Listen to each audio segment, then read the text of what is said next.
Halo semua, selamat datang di PASAK, podcast akademis Stikes Pertamedika Anti Korupsi. Nah, podcast ini hadir sebagai bentuk kampanye dan penyuluhan kita untuk mengenali dan memerangi korupsi, khususnya di lingkungan akademi dan pelayanan kesehatan. Nah, untuk pembahasan yang akan saya diskusikan dengan narasumber saya hari ini mengenali pengenalan korupsi dan bagaimana nih caranya serta menjadikan diri kita sebagai pribadi yang anti korupsi. Nah, untuk perkenalannya, nama saya Eka Permata Sari dan hari ini saya nggak sendirian nih, ditemani dengan narasumber kita yang Makasih Mbak Ulan. Nah, halo teman-teman. Nama aku Devita Trihapsari. Di sini aku sebagai narasumber untuk podcast Pasak hari ini. Nah, karena kita udah perkenalan nih, ada beberapa pertanyaan yang akan kita ajukan nih untuk narasumber kita. Nah, untuk yang pertama, yaitu menurut narasumber, korupsi itu apa sih?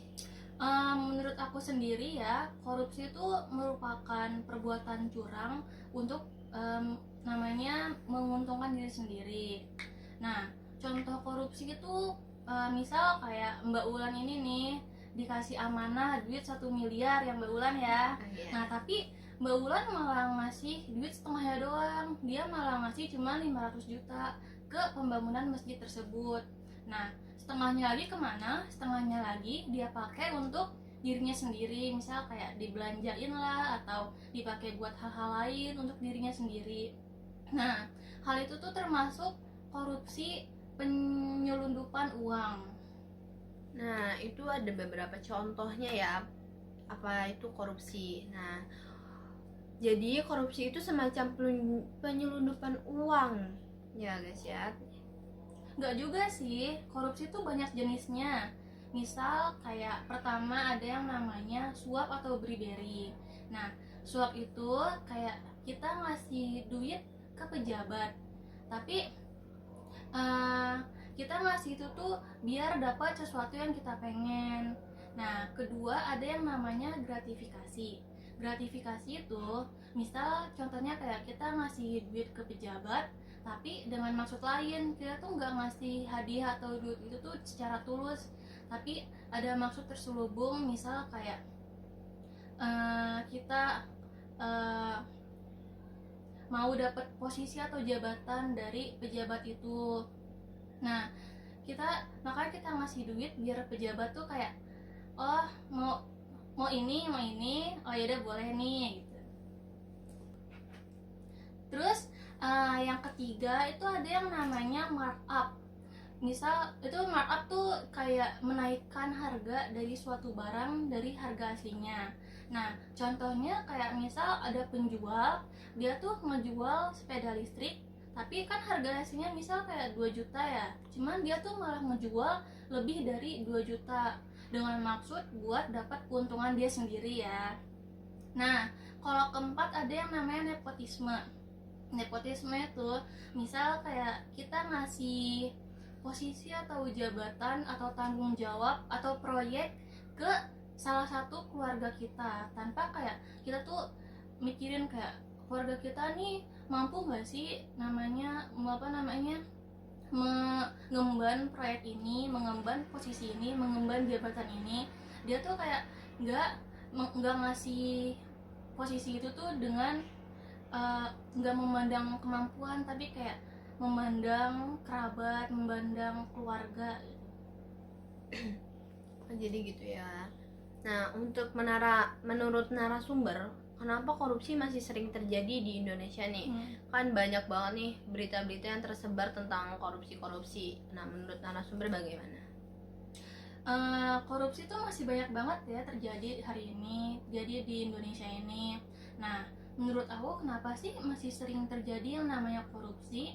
Itu karena penegak hukum kita tuh nggak tegas dalam menangani korupsi. Misal kayak penegak hukum nih udah berhasil nangkep pelaku korupsi, tapi tinggal dikasih duit suap, tinggal dikasih duit tutup mulut, tinggal dikasih duit buat namanya pelaku korupsi itu dibebasin, langsung dibebasin dia pelaku korupsinya sama penegak hukum. kan yang kayak gitu termasuk suap ya, termasuk korupsi juga. Kalau misalnya penegak hukum masih bisa disuap, gimana cara mereka buat nangkap pelaku korupsi, ya nggak sih? Iya, benar banget nih. Nah, untuk peran mahasiswa dalam memerangi korupsi ini bagaimana nih? Karena kan kita ini juga mahasiswa ya. Nah, untuk narasumber bagaimana nih? Nah, kalau menurut aku ya, peran mahasiswa kayak kita ini, kita berdua kan masih mahasiswa ya, Mbak Wulan ya. Nah, menurut aku peran mahasiswa kayak kita tuh, kita bisa banget yang namanya melakukan hal-hal sederhana. Misal kayak kita tuh harus berani speak up. Kalau misalnya kita melihat ada tanda-tanda korupsi di lingkungan kita, mau itu di rumah, mau itu di lingkungan belajar, mau itu di lingkungan masyarakat, kita harus berani speak up dan berani ngelaporin ke penegak hukum. Nah, selain itu juga mahasiswa dapat juga menyuarakan tindakan anti korupsi, misal kayak membuat video anti korupsi, membuat poster anti korupsi, menyuarakan anti korupsi tersebut, dan dapat mempostingnya di sosial media agar agar informasi tersebut tuh bisa menyebar dengan luas, agar informasi tersebut tuh bisa menyebar dengan cepat juga. Berarti mahasiswa masih dapat ikut andil ya untuk mencegah korupsi. Bener banget, walaupun dari gerakan-gerakan kecil kayak gitu tuh, tapi bisa mendapat berdampak besar juga. Karena kan kalau misal orang-orang yang peduli dengan hal tersebut tuh pasti kayak bisa sadar, oh ternyata korupsi itu salah gitu. Nah, gimana menurut kamu nih cara mencegah korupsi dan penerapan itu sendiri? Kalau menurut aku sendiri ya, cara mencegah dan gimana sih cara penerapannya itu sendiri, itu kita harus bisa membangun mental yang kuat, mental yang jujur sejak dini. Misal kayak kita jangan namanya nggak boleh nyontek, jangan suka titip absen, terus juga jangan suka bohong. Kalau misalnya kita ngebiasain hal itu dari dini, kita malah jadi kebiasaan untuk pas udah gede nanti. Nah, makanya kita tuh untuk mencegah hal itu tuh kita harus yang namanya nggak boleh membiasakan hal-hal buruk itu sejak dini, agar pas gede nanti tuh kita kayak nggak punya keberanian untuk melakukan hal-hal tersebut. Nah, jadi kayak gitu tuh kita harus menerapi dari dini ya, nggak boleh titip absen atau yang lain-lainnya.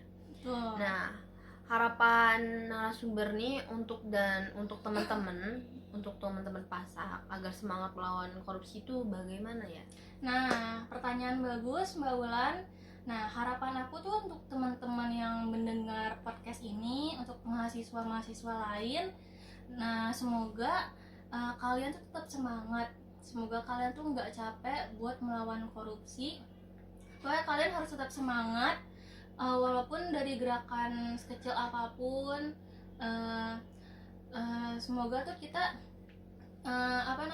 bisa tumbuh dan mempunyai integritas yang jujur, yang berani, yang dapat dipercaya di jalan yang benar. Nggak boleh di jalan yang nggak benar. Walaupun kayak hal itu tuh nggak mudah untuk dilakukan, tapi teman-teman tuh harus tetap semangat agar kita bisa memberantas korupsi untuk masa depan kita nanti. Nah, jadi buat teman-teman yang lain, kita harus tetap semangat untuk memerangi korupsi ini, ya kan? Nah,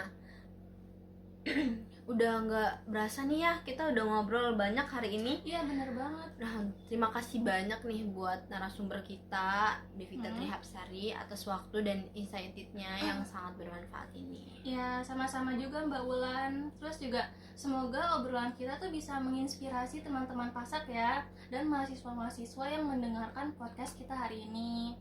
Semoga kalian bisa jujur dan bisa berintegritas. Amin. Nah, baik teman-teman, sampai di sini dulu ya episode Pasak hari kali ini. Nah, ingat, kenali dan memerangi. Saya Eka Permatasari pamit undur diri, sampai jumpa di episode selanjutnya. Bye bye.